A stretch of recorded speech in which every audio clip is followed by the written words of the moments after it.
पिछले वीडियो में हम लोग जो है अर्थ मूवमेंट के अंतर्गत स्थल रूप को प्रभावित करने वाले विभिन्न बलों का वर्गीकरण किया था, जिसमें हमने एक्सोजेनेटिक फोर्स और इंडोजेनेटिक फोर्स इन सब का अध्ययन किया था। तो जो ओरोजेनेटिक मतलब पर्वत निर्माणकारी बल के अंतर्गत जो है दो बल होते हैं, तनाव और संपीड़न।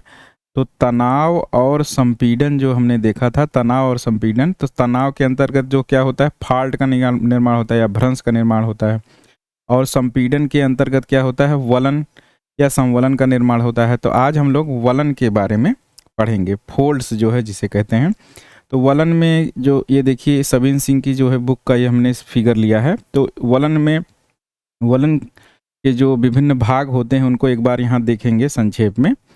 देखिए, जब जो है बल जो है चट्टानों पे एक इधर से लगता है और ये इधर से लगता है, कंप्रेशन जब होता है तो क्या होता है कि चट्टानों में जो है मुड़ाव हो जाता है, ये ऐसे मुड़ाव हो जाता है, और जब और अधिक बल लगता है तो कहीं पे जो है धसाव हो जाता है और मुड़ाव हो जाता है। इस तरह जो है एक जो है लहर नुमा जो है आकृति बन जाती है, जिसे हम फोल्ड कहते हैं। अब फोल्ड में भी जो है इसमें कई पार्ट होते हैं, क्या क्या होते हैं इसको देख लीजिए। जैसे कि ये कभी कभी यूजीसी में ज़्यादातर ये क्वेश्चन पूछे जाते हैं। देखिए, फोल्ड के ये जो ऊपर वाला जो भाग होता है, जो ऊपर का हिस्सा होता है, उसे बोलते हैं क्रेस्ट बोलते हैं, क्रेस्ट बोलते हैं। और नीचे जो का हिस्सा होता है, सबसे नीचे वाला जो होता है, इसको ट्रफ बोलते हैं, TROUGH। तो ये जो है क्या होता है, क्रेस्ट और ट्रफ होता है। अब ये जो है देखिए, ये जो पार्ट होता है, ऊपर वाला जो पार्ट होता है, ये जो पार्ट होता है, इसको बोलते हैं एंटीक्लाइन, और नीचे वाले को बोलते हैं सिनक्लाइन। सिनक्लाइन जो निचला भाग होता है, जो धसाव वाला पार्ट होता है, उसको सिनक्लाइन बोलते हैं, और ऊपर वाले को बोलते हैं एंटीक्लाइन। अब जो है अगर एंटीक्लाइन से कोई एक जो है काल्पनिक जो है अक्ष जो है खींचा जाए, अक्षीय तल खींचा जाए, तो एंटीक्लाइनल एक्सिस इसको कहते हैं। ये जो एक काल्पनिक जो है एक्सिस होता है। उसी प्रकार सिनक्लाइनल प्लेन पे भी एक एक्सिस खींचा जा सकता है। ये चीज़ हो गया। अब इसमें देखिए एक चीज़ और होता है, इसे आप जान लीजिए, क्योंकि ये जो है कभी कभी यूजीसी में पूछा जा सकता है। जैसे हिंज क्या होता है, हिंज लाइन क्या होता है। तो जो जैसे ये जो है कोई है फोल्ड, और इस फोल्ड में जहाँ पे सबसे अधिक मोड़ होता है उसे बोलते हैं हिंज।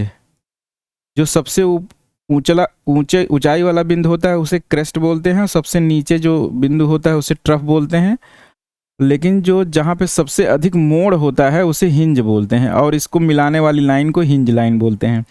अब मान लीजिए इस वाले फिगर में, तो इस वाले फिगर में तो एक ही जगह जो है सबसे अधिक ऊंचाई भी है और हिंज लाइन भी है। मान लीजिए कोई जो है ऐसा फोल्ड बने जो ऐसे, ये देखिए गड़बड़ हो गया, ये ऐसे बने, ये ऐसे। तो मान लीजिए यहाँ पे मोड़ सबसे अधिक है, तो ये हिंज हो जाएगा, हिंज हो जाएगा, और सबसे ऊंचाई वाला जो क्षेत्र है इसको बोलेंगे क्रेस्ट। तो अब इतना संक्षेप में मतलब जान लिए कि हिंज क्या है, क्रेस्ट क्या है, और ये जो है एंटीक्लाइनल एक्सिस क्या है, एंटीक्लाइन क्या है, सिनक्लाइन क्या है। एंटीक्लाइन को क्या बोलते हैं, अपनति बोलते हैं, और सिनक्लाइन को क्या बोलते हैं, अभिनति बोलते हैं। तो अपनति क्या होता है, जो ऊंचा वाला स्थान होता है, सबसे अधिक जो ऊंचा होता है फोल्ड में, उसको बोलते हैं एंटीक्लाइन या अपनति, और नीचे वाले भाग को सिनक्लाइन बोलते हैं। एक बार और संक्षेप में देख लीजिए। ये जैसे मान लीजिए ये फोल्ड है, ये जो है क्या है, ये है एंटीक्लाइन, और ये है सिनक्लाइन। एंटीक्लाइन ऊंचा वाला और सिनक्लाइन नीचे वाला। अब आपको जो है क्रेस्ट, ट्रफ, एंटीक्लाइन, सिनक्लाइन और एंटीक्लाइन सिनक्लाइन प्लेन भी समझ में आ गया, एक्सिस भी समझ में आ गया, हिंज लाइन भी समझ में आ गया। अब जो है यहीं पे एक चीज़ और देख लेते हैं, नति और नतिलंब। नति मतलब होता है डिप, जिसे बोलते हैं डिप, और नतिलंब को डिप स्ट्राइक बोलते हैं, या नतिलंब इसके शब्द से ही समझ में आ रहा है कि नति जो है इस पे लंब होती है, इसे अंग्रेजी में स्ट्राइक बोलते हैं, और नति को डिप बोलते हैं। डिप और स्ट्राइक भी समझ लेते हैं। जैसे देखिए ये जो फिगर बना हुआ है, ये जो चट्टान है, ये जो है ये सब चट्टान है, ये चट्टान बेड रॉक्स हैं। ये क्या है, नति क्या है, ये नति जो है ये क्षैतिज से जो एंगल बनाती है, जिस झुकाव पे ये बेड या रॉक स्थित है उसको बोलते हैं नति। ये जो एंगल होगी, ये वाली एंगल, इसे बोलते हैं नति। मान लीजिए 60 डिग्री है, ये जो है नति हो गया। और जो क्षैतिज से जो एंगल बनाएगी रॉक, वो हो गया नति। और जो ये वाला क्षेत्र है, ये जैसे प्लेन है, कोई कागज, मान लीजिए कागज का टुकड़ा है, ऐसे झुका हुआ है, तो ये जो है नतिलंब हो गया, नति हो गया, ये नति हो गया। और ये वाली रेखा है, ये हो गया नतिलंब। तो नति जो है नतिलंब पे हमेशा जो है 90 डिग्री का कोण बनाती है। ये एक बार इसको ऐसे आप लोग देख लीजिए। और इसे समीर सिंह से ये फिगर लिया गया है, उसमें और अच्छे से समझाया गया है। हालांकि इतना मैंने बता दिया कि नति और नतिलंब एक दूसरे से 90 अंश का कोण बनाते हैं। और नति जो है, डिप जो है, वो क्षैतिज जो है तल से क्या होता है, जो एंगल बनाता है उसे, कितना एंगल बनाता है उसे ही डिप कहते हैं। कितना डिप है इसका, तो डिप मान लीजिए 60 डिग्री है, और नतिलंब ये नतिलंब है। अब इतना सीखने के बाद जो है थोड़ा सा जो है 4 चीज़, जैसे एंटी क्लाइंस, सिनक्लाइंस, ये 2 चीज़ तो हमने सीख लिया। और अब इसी में ओरियम जोड़ दीजिए, ओरियम, एंटी क्लेनोरियम और सिनक्लाइनोरियम। तो ये क्या होता है, एंटी क्लोनोरियम और सिनक्लाइनोरियम क्या होता है, यहीं देख लेते हैं। जैसे मान लीजिए ये फोल्ड है, तो ये जो है एंटी क्लाइन है, और ये सिनक्लाइन है।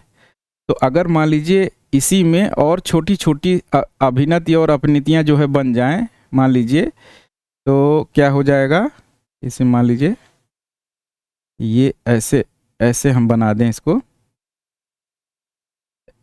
हाँ ऐसे बना दें, और फिर यहाँ भी ऐसे छोटे छोटे अपनति बन जाए, तो ये जो है क्या हो जाता है, एंटी क्लाइनोरियम। इसको बोलते हैं हिंदी में समपनति,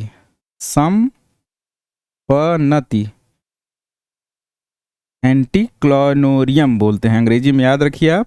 और जो नीचे वाला जो होता है, कई छोटी छोटी एंटीक्लाइन और सिनक्लाइन जो बनते हैं, उनको बोलते हैं हिंदी में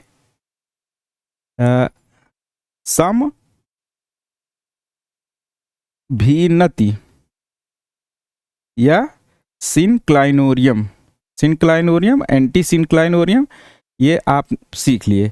और अब इसका उदाहरण भी देख लेते हैं। जैसे ये समपनति का उदाहरण जो है क्या है, ये है स्कॉटलैंड का जो है उदाहरण एक। और छोटा नागपुर में जो है सिंहभूमि का जो क्षेत्र है, वो जो है एंटी क्लाइनोरियम का उदाहरण है। और सिनक्लाइनोरियम का उदाहरण जो है पाकिस्तान में जो है पोटवार का जो पर्वत है, पाक का जो है पोटवार का पर्वत जो है इसका उदाहरण है। तो हमने क्या सीखा, एंटीक्लाइन सीखा, सिनक्लाइन सीख लिया, एंटी क्लाइनोरियम सीख लिया, सिनक्लाइनोरियम सीख लिए। अब जो है इतना सब सीखने के बाद, ये हमने पार्ट सब सीख लिए फोल्ड के। अब फोल्ड के टाइप देख लेते हैं, क्योंकि टाइप में सबसे ज़्यादा क्वेश्चन पूछे जाते हैं। और टाइप आपको जो है मेनली जो है 6 जो है होते हैं। और इनका जो टाइप होता है, केवल जैसे कोई फोल्ड बना यहाँ पे, तो उनके जो है एंगल के आधार पे जो एक्सिस होता है, जैसे मान लीजिए ये एक्सिस है, ये फोल्ड का एक्सिस है, ये क्या होगा कि जो है जो 2 भुजाएं हैं, ये जगह सिमिट्री है, मतलब दोनों समान कोण बनाती हैं, तो उसको बोलते हैं सिमिट्रिकल फोल्ड। अगर जो है समान कोण नहीं बना रही, एक का एंगल ज़्यादा है और एक का कम है, तो उसे एसिमेट्रिकल फोल्ड बोलते हैं। बस इसी के आधार पर जो है फोल्ड, कई फोल्ड जो है होते हैं। तो 6 मेन होते हैं, बाकी होते कई हैं। तो मान लीजिए जैसे सिमेट्रिकल फोल्ड क्या हो गया, ये ऐसे हो गया, ये जो है दोनों जो है हाँ, एक चीज़ और है, ये लिम्ब बोलते हैं इसको जो है लिम्ब बोलते हैं, जो भुजा या लिम्ब बोलते हैं फोल्ड की। तो दोनों लिम्ब या दोनों भुजाओं का कोण जो है बराबर होता है, सिमिट्री होती है, सममितता होती है, तो इसको बोलते हैं सममित फोल्ड। तो पहला हो गया सिमिट्रिकल फोल्ड, इसको बोलते हैं सममिति वलन, सममित वलन। ये हो गया सिमिट्रिकल फोल्ड, जिसमें दोनों जो है भुजाएं बराबर का कोण बनाती हुई समान लंबाई में होती हैं, इसे जो है सममित वलन बोलते हैं। इसका उदाहरण क्या है? स्विट्जरलैंड का जूरा पर्वत। ये उदाहरण जरूर आप लोग याद रखिए कि सममित फोल्ड का उदाहरण कौन है? जूरा पर्वत। जूरा पर्वत, जूरा पर्वत कहाँ पे है? जूरा पर्वत ये स्विट्जरलैंड का है, स्विट्जरलैंड का। अब एसिमेट्रिकल, एसिमेट्रिकल इसी का जो है उल्टा हो जाएगा सिमेट्रिकल का। क्या होगा? इसमें एक भुजा जो है और दूसरी भुजा में जो है अंतर रहेगा, एक लंबी रहेगी एक छोटी रहेगी, मतलब सममितता नहीं रहेगी। तो इस प्रकार का जो है उदाहरण क्या हो जाएगा? दक्षिण इंग्लैंड का जो है दक्षिण पेनाइन पर्वत, इंग्लैंड का दक्षिण पेनाइन पर्वत।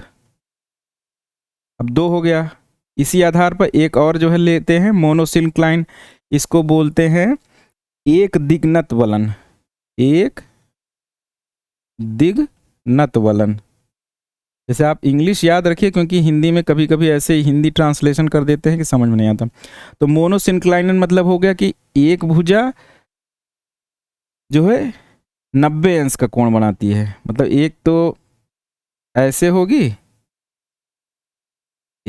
ऐसे होगी और एक ऐसे एकदम 90 अंश का कोण बनाएगी। तो ये जो है फोल्ड की एक्सिस हो गई, तो ये 90 अंश का कोण बना रही है, तो इसी को बोलते हैं मोनोसिंक्लाइनल। अब इसका एग्जाम्पल जरूर आप याद रखिए। एग्जाम्पल इसका क्या है?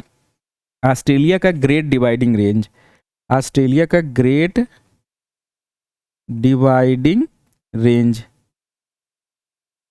डिवाइडिंग रेंज ऑस्ट्रेलिया का, ये क्या है? मोनोसिंक्लाइनल। और ये मोनोसिंक्लाइनल में एक जो है 90 अंश का कोण बनाती है, तो ये इसका जो है दर्शन भी यूनिक हो जाता है। अब आइसोक्लाइनल फोल्ड जो है देखते हैं। अब जो है चौथा क्या है? आइसोक्लाइनल। आइसोक्लाइनल क्या होता है कि जब जैसे फोल्ड ये बना हुआ है ऐसे फोल्ड, तो इनमें जो है दबाव इतना ज़्यादा पड़ता है, इनमें दबाव या कंप्रेशन इतना ज़्यादा पड़ता है कि एक भुजा जो है दूसरे के जो है एकदम समांतर हो जाती है, एक दूसरे के एकदम समांतर, बराबर हो जाती है और समांतर हो जाती है। इसको बोलते हैं आइसोक्लाइनल फोल्ड। लेकिन यहाँ ध्यान देने योग्य बात यह है कि आइसोक्लाइनल फोल्ड एकदम क्षैतिज नहीं होगी। क्षैतिज मतलब ये जैसे मान लीजिए पृथ्वी है, तो इस पे जो है ऐसे नहीं होगी। इसके बाद जब अधिक और बल पड़ेगा, जब ये क्षैतिज हो जाएंगी, तो इसको बोलते हैं रिकम्बेंट फोर्स, रिकम्बेंट फोल्ड। तो पहले आइसोक्लाइनल फोल्ड का जो है एग्जाम्पल देखते हैं। आइसोक्लाइनल जो का एग्जाम्पल है क्या है? ये है पाकिस्तान का काला चिंता पर्वत, काला चिंता पर्वत। ये जो है आइसोक्लाइनल का जो है उदाहरण हो गया। अब जो है रिकम्बेंट फोर्स जो फोल्ड जो है ये काफ़ी इंपॉर्टेंट है। इसको हिंदी में क्या बोलते हैं? परिवलन, परिवलन फोल्ड या वलन। इसमें क्या होता है? सबसे बड़ी विशेषता है कि इसकी भुजाओं के कंप्रेशन इतना अधिक होता है कि ये ऐसे जो है क्षैतिज हो जाती हैं और एक दूसरे के समांतर होती हैं। ये एक दूसरे के समांतर हैं और क्षैतिज हैं। ये हो गया परिवलन, परिवलन। तो इसका उदाहरण क्या है? ये यूनाइटेड किंगडम का कैसल पर्वत जो है, कैरिक कैसल पर्वत, कैरिक कैसल पर्वत, इसका जो है उदाहरण है। अब जो है और अधिक बल जब पड़ेगा और अधिक कंप्रेशन होगा, ये भुजा जो है उलट जाती है। ये जो है ऐसे मान लीजिए ऐसे हो गई, उलट गई, ये जो क्षैतिज न रह के अब उलट जाती है किसी भी साइड में, तो उसको बोलते हैं ओवर टर्न्ड फोल्ड।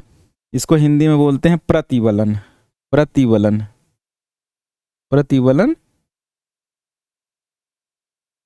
फोल्ड। प्रतिवलन वलन या प्रतिवलन बोलते हैं। अब ये प्रतिवलन जो भ्रंशन जो होता है ना, ओवर थ्रस्ट जो भ्रंशन होता है उसी का एक तरह से प्रकार है ये। अभी भ्रंशन में इसको और जो है क्लियर करेंगे। तो इसका जो उदाहरण है पीर पंजाल गढ़वाड़ जो क्षेत्र है, पीर पंजाल की जो श्रेणियाँ हैं, पीर पंजाल जो श्रेणी है वो इसका जो है उदाहरण है, पीर पंजाल और गढ़वाल। अब इसे एक साथ में देख लेते हैं। जैसे ये तो नती और ये सब हम लोगों ने देख लिया, तो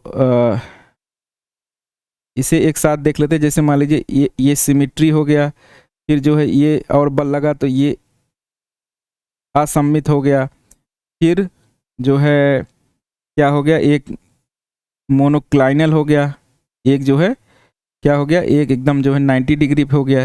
ये पहला हो गया, ये दूसरा हो गया, ये तीसरा हो गया, और ये चौथा आइसोक्लाइनल हो गया। आइसोक्लाइनल मतलब क्या है, दोनों भुजाएं समांतर हो जाती हैं लेकिन ये क्षैतिज नहीं रहती हैं। अगर जब क्षैतिज हो जाती हैं तो रिकम्बेंट फोल्ड हो जाता है, आइसोक्लाइनल के बाद रिकम्बेंट हो जाता है। और ओवर टर्न फोल्ड जो होता है प्रतिवलन, वो और जो है जब बल लगता है इसमें तो ये जो है और ज़्यादा एक दूसरे पर चढ़ जाती हैं।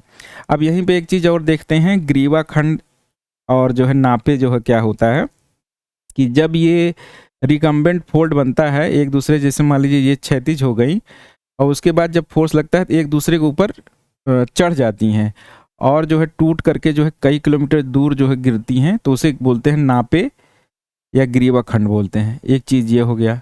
ये हाँ ध्यान देने योग्य बात है कि रिकम्बेंट फोल्ड के बाद ओवर टर्न फोल्ड आता है, रिकम्बेंट फोल्ड के बाद ही ग्रीवा खंड या नापे का जो है निर्माण होता है। अब इसमें एक दो चीज़ और रह गया है, जैसे वलन है, मान लीजिए वलन ऐसे है और इनके बीच का कोण अगर जो है 90 से कम है तो उसको जो है बोलते हैं बंद वलन, क्लोज्ड या बंद वलन बोलते हैं, बंद वलन बोलते हैं। और यही अगर 90 से अधिक हो जाता है कोण, मान लीजिए ऐसे है, इसको जो है ओपन फोल्ड बोलते हैं।